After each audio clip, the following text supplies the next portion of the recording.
Alhamdulillah di hari yang berkah Jumat 1 Ramadan 1441 Hijriah ini kita masih diberikan kesehatan Allah Subhanahu wa taala. Karena itu kita bermohon kepada Allah semoga Ramadan ini Ramadan yang berkah dan kita akan berbanyak selain ibadah puasa juga mengkaji kitab-kitab yang akan bermanfaat bagi kita, keluarga dan masyarakat. Pagi ini kita akan memulai kajian Ihya Ulumuddin.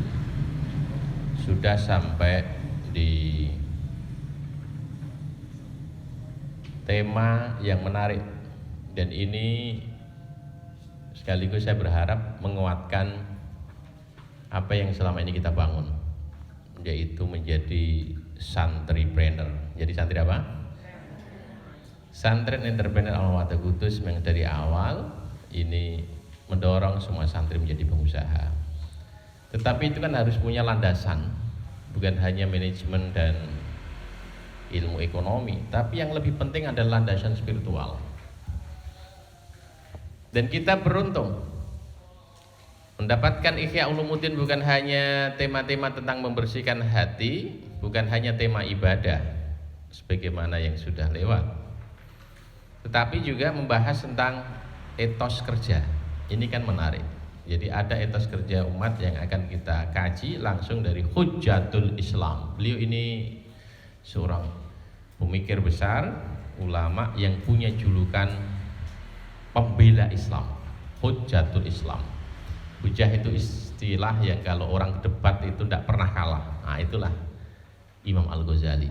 Dan sebelum kita bahas ke sana, nanti kita akan ceritakan sedikit tentang biografi tokoh yang akan kita kaji ini.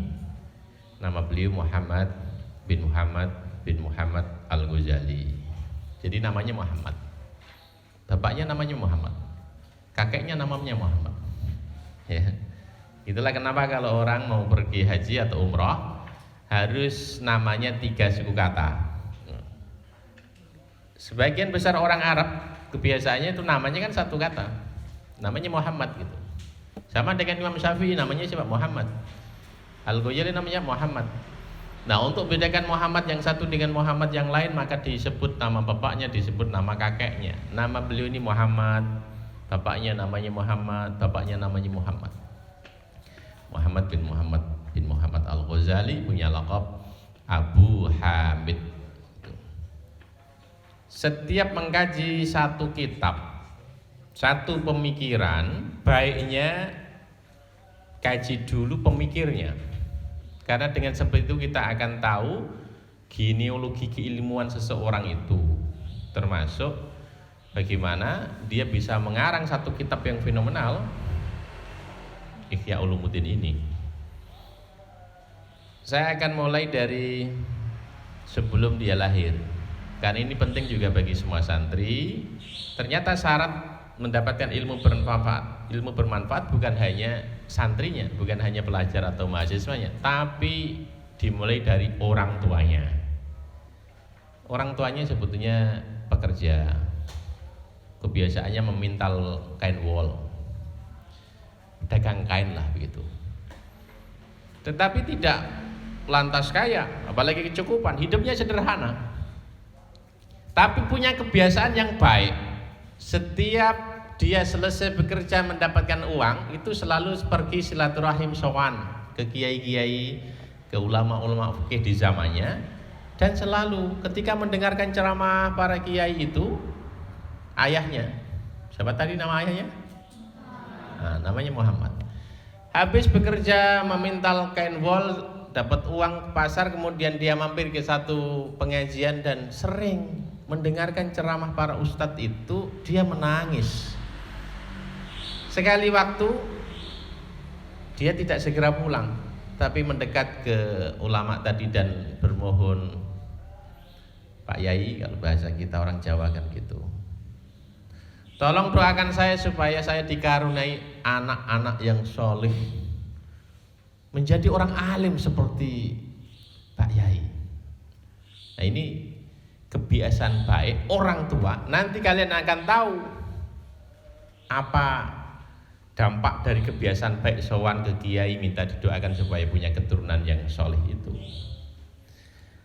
kebiasaan sowan silaturahim ke ulama di zamannya, kemudian minta didoakan. Hari ini kan beda.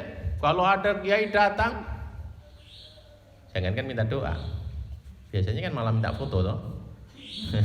Selfie itu udah, terima kasih. Tidak ada minta doa, tidak ada minta restu.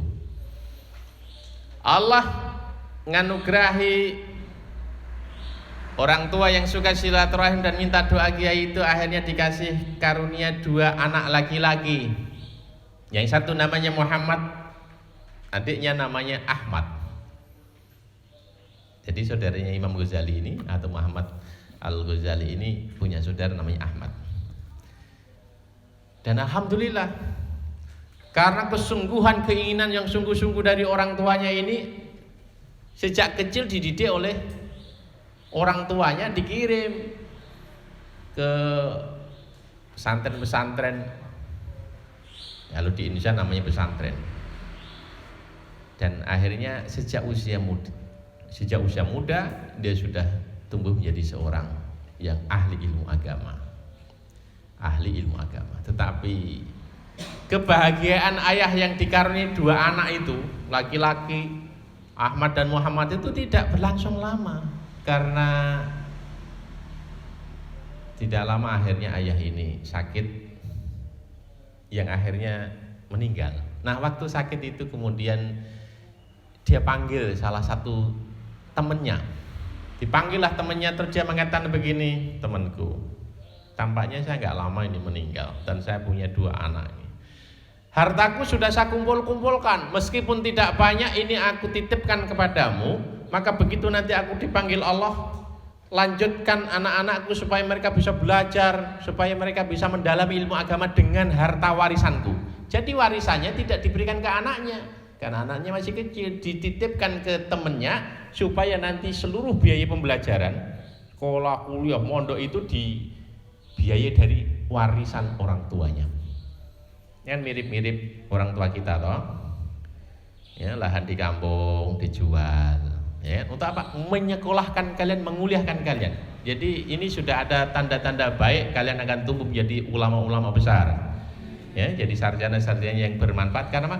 Orang tua kalian bersungguh-sungguh, apapun yang mereka miliki itu ditujukan untuk sukses sekolah dan kuliah kalian.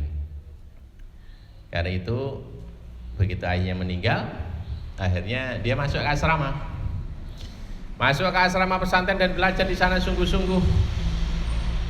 Jadi beruntunglah kita yang tidak dilahirkan dari keluarga yang kaya raya. Saya nggak bayang-bayangkan kalau orang tua kalian kaya raya atau pejabat tinggi, kira-kira nggak mau mondok, ya kan? Nggak mau kuliah susah-susah begitu. Muhammad Al-Ghazali ini maka dia akhirnya tinggal di asrama, dan meskipun karena warisan orang tuanya itu tidak banyak, uangnya habis. Temannya membantu karena melihat kesungguhan anak itu. Maka tunjukkan kesungguhan kalian.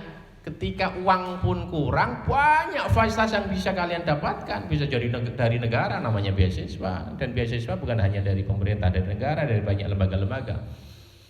Pertama, tunjukkan kesungguhan. Dan siapa yang bersungguh-sungguh, dia pasti mendapatkan prestasi. Manjada. Maka nggak ada halangan bagi kalian, Pak, kalau sekolah atau kuliah kan pakai biaya. Ya, tapi kalau kalian sungguh-sungguh, orang rebutan bayari kalian. Bukalah di Google lembaga pemberi beasiswa dalam dan di luar negeri, banyak sekali, kalian bingung sampai pilihnya. Dan itu yang didapatkan Muhammad Al-Ghazali kecil karena sungguh-sungguh dan berprestasi. Maka meskipun warisan orang tuanya habis,